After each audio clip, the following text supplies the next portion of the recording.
যে মানুষটিকে আমি চেয়েছিলাম সে চলে গেছে, এখন শুধু তার স্মৃতি আর কষ্ট বয়ে বেড়ায়।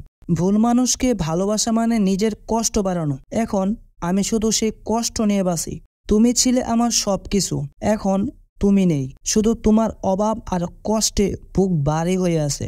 যে ভালোবাসাটা পাওয়া উচিত ছিল সেটা কখনো পেলাম না। এখন শুধু সে হারানো ভালোবাসার কষ্ট নিয়ে বাঁচি। আমার জীবনের যন্ত্রণাগুলি তুমি বুঝতে পারবে না। তুমি চলে যাওয়ার পর কষ্ট আর একা বাঁচার অভ্যস্ত হয়ে গেছি। যে মানুষটিকে আমি মনের গভীরে ধারণ করেছিলাম সে মানুষটাই এখন দূরে। এখন শুধু তার অভাব আর কষ্টের সঙ্গী। অনেক কিছুই হারিয়েছি, কিন্তু তোমার ছেড়ে যাওয়া কষ্ট আজও সঙ্গী রয়ে গেছে। তোমার থেকে পাওয়া প্রতিটি স্মৃতি আমার কষ্টের অংশ হয়ে গেছে। এখন আমি শুধু সেই স্মৃতির মাঝে বাঁচি। ভুল সময়ে তুমি চলে গেলে, আর আমি শুধু সেই ভুল সময়ে কাটানো প্রতিটি মুহূর্তের কষ্ট নিয়ে বাঁচি। তোমার অভাব আমাকে শিখিয়েছে কিভাবে কষ্ট সইতে হয়। এখন আমার হৃদয় শুধু সেই কষ্টে পূর্ণ।